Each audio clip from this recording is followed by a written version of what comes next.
Shalom, perkenalkan nama saya Putri Alicia Manoe. Saya dari kelas 1C, Prodi Sosiologi. Di sini saya akan membahas tugas ketiga saya dari mata kuliah Pengantar Ilmu Politik. Di sini saya akan menjelaskan sedikit mengenai buku yang berjudul Politik Slogan. Dalam buku ini, slogan mengacu pada politik pendek dan mencolok sebagai sarana untuk memutuskan perhatian dan menasihati untuk tindakan. Nah, penggunaan slogan-slogan politik memiliki sejarah panjang di Cina. Buku ini berargumen bahwa slogan-slogan politik adalah tidak sepenuhnya kosong atau retoris, tetapi memiliki beberapa fungsi utama dalam komunikasi politik, yaitu deklarasi niat, penegasan kekuasaan dan ujian dukungan domestik dan internasional. Yang ketiga, propaganda negara sebagai sarana persuasi massa, dan yang terakhir, panggilan untuk dukungan intelektual. Dalam pembahasan ini, yang pertama, politik slogan, pendekatan pemahaman konsep. Nah, dalam buku ini, politik slogan, pendekatan pemahaman konsep kebijakan luar negeri Tiongkok, pendekatan politik slogan menawarkan serangkaian perspektif yang berbeda untuk memahami konsep kebijakan luar negeri Cina. Pertama, pendekatan ini menunjukkan bahwa konsep kebijakan luar negeri Cina paling baik dipahami sebagai slogan-slogan politik multifungsi, bukannya berwawasan baik dan jelas strategi geopolitik yang telah ditentukan. Ketika membahas diplomatik Cina konsep, banyak analis internasional dan Cina sering menunjuk ke beton kebijakan luar negeri yang didukung oleh rencana strategis yang diperhitungkan dengan cermat. Sepertinya sebelumnya tersebut, sebagai contoh, inisiatif Sabuk dan Jalan telah secara luas ditafsirkan sebagai strategi besar yang dipikirkan dengan baik dan didefinisikan dengan jelas. Nah, di bawah dukungan nasional ini ada beberapa yang setia sepenuh hati pendukung, beberapa yang telah melakukan lebih dari sekedar basa-basi, yang lain mengajar keuntungan individu, atau campuran keduanya. Pertunjukan sejarah Tiongkok bahwa sikap mendukung slogan hanyalah taktik politik bersembunyi berbagai strategi manipulasi slogan. Dalam hal ini, tidak ada orang Cina memimpin pernah benar-benar memiliki kendali penuh atas konsep tanda tangan mereka. Pimpinan teratas hanya menawarkan gagasan yang luas dan menyisakan seluruh isi untuk diisi oleh para analis akademis dan kebijakan konsep-konsep ini dengan konten konkret. Karena itu, para analis itu sangat penting dalam memutuskan arah yang berkembang dari ide-ide yang relevan. Dibentuk konsep-konsep itu dengan cara mereka sendiri sehingga menghasilkan perdebatan sengit dengan berbagai pandangan yang berbeda.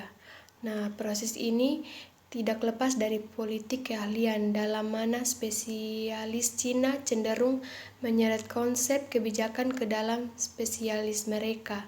Hal ini menunjukkan bahwa ide-ide politik luar negeri dapat dimuat dengan lokal dan subnasional. Di sini aktor nasional dengan berbagai tujuan kebijakan dan dengan demikian tidak sepenuhnya berada di pusat kendali pemerintahan. Peran aktor lokal dan subnasional dalam politik luar negeri Cina Cimangki sering diabaikan oleh literatur politik internasional karena yang terakhir menganggap Cina sebagai entitas politik monolitik tunggal, di mana ada sistem terpadu dan sangat terpusat untuk Beijing memobilisasi untuk mencapai tujuan yang ditetapkan secara terpusat. Di sini juga ada 3 studi kasus, yaitu tipe hebat baru hubungan kekuasaan, inisiatif Sabuk dan Jalan, dan komunitas masa depan bersama untuk umat manusia. Buku ini menunjukkan argumen di atas dengan menunjukkan 3 studi kasus, yaitu jenis baru hubungan kekuatan besar, inisiatif sabuk dan jalan, dan komunitas masa depan bersama untuk umat manusia. Semua kasus ini adalah tepat waktu dan di antara konsep-konsep diplomatik yang terpenting diajukan oleh pimpinan tertinggi Cina. Jenis baru hubungan kekuatan besar, aktor politik yang mementingkan diri sendiri itu didorong oleh individu, kepentingan departemen dan regional, di mana kepentingan nasional dan intergambaran geopolitik nasional tidak relevan. Nah, semua ini mengarah ke sangat inisiatif sabuk dan jalan yang tidak konsisten, tidak koheren, dan ambigu yang bertentangan dengan analisis arus utama yang ada yang menganggapnya sebagai jelas strategi besar Beijing yang didefinisikan dan dipikirkan dengan matang. Nah, di sini untuk memengaruhi inisiatif sabuk dan jalan, lokal dan subaktor nasional telah menggunakan sumber daya, media dan kebijakan mereka untuk mengeksploitasi ketidakjelasan dan keahlian konseptual. Semua ini telah menghasilkan berbagai narasi Cina yang beragam dan bersaingi tentang sabuk dan road initiative, yang menyebabkan kebingungan dan kompleksitas komunikasi nasional dan merusak upaya promosi Beijing. Dia juga telah membuat konsep Belt and Road Initiative berakhir sebagai slogan yang menyeluruh. Ketidakjelasan konseptual yang disebut di atas mungkin paling jelas dalam kasus komunitas masa depan bersama untuk umat manusia. Umumnya berbicara konsep ini mewakili visi Cina untuk dunia yang terglobalisasi di mana Cina harus memainkan peran yang lebih besar. Dirancang sebagai konsep menyeluruh untuk mengintegrasikan semua konsep kebijakan luar negeri utama lainnya termasuk jenis baru. Nah, konsep ini adalah slogan kebijakan luar negeri yang paling signifikan secara simbolis. Di sini juga ada tradisi politik slogan Cina.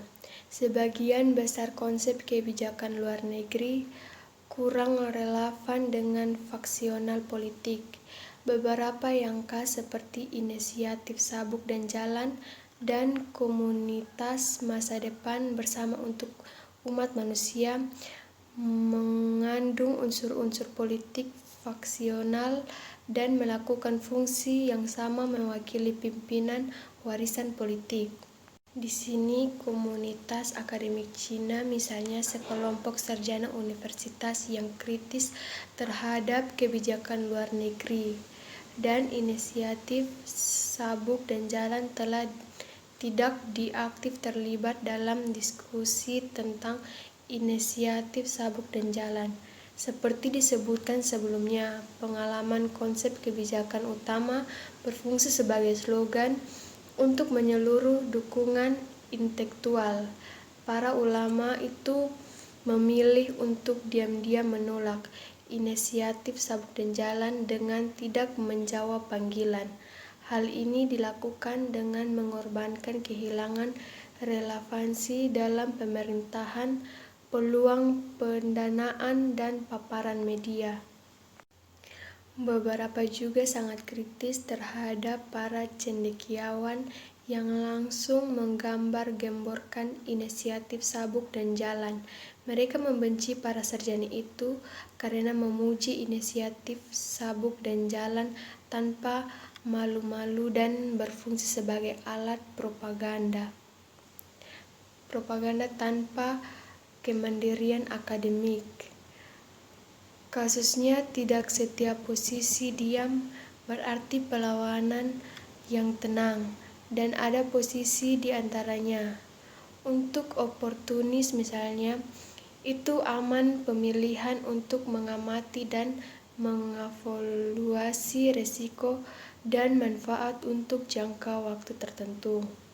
Apalagi ketika slogan baru-baru saja dilontarkan, banyak sekali ketidakpastian, termaksud isinya tidak jelas, implikasi politik dan popularitas.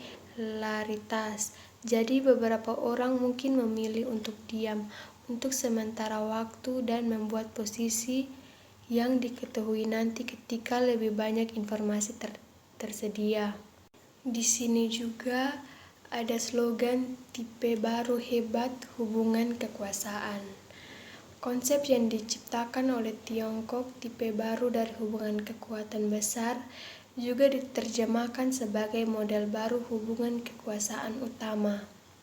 Ini adalah inisiatif diplomatik besar pertama. Bab ini berpendapat bahwa konsep ini merupakan slogan politik dengan berbagai fungsi antara lain pernyataan niat, penegasan kekuatan dan uji dukungan, menyatakan propaganda, dan seruan untuk dukungan intelektual.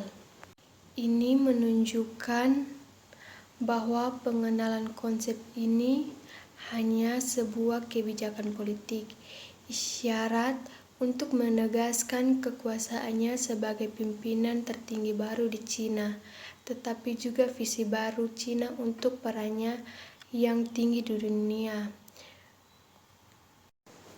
Pada saat itu, visi baru ini terletak dengan kekuatan dalam konteks hubungan AS-Cina sebagaimana adanya deklarasi niat Cina untuk mengeksplorasi AS-Cina yang paling menguntungkan hubungan untuk menghindari potensi konflik antara Cina yang bangkit dan kekuatan dominan yang ada pada AS.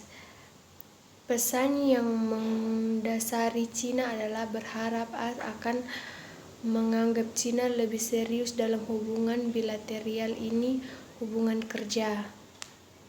Dalam hal ini, konsep ini berfungsi sebagai slogan untuk menandakan Cina keinginan untuk diakui oleh AS sebagai kekuatan besar atau bahkan dekat.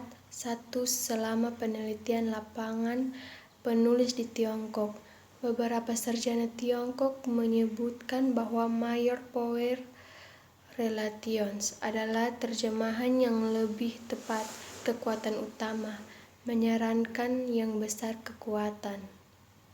Nah, itu adalah sedikit penjelasan dari saya mengenai buku yang berjudul Politik Slogan. Sekian dan terima kasih.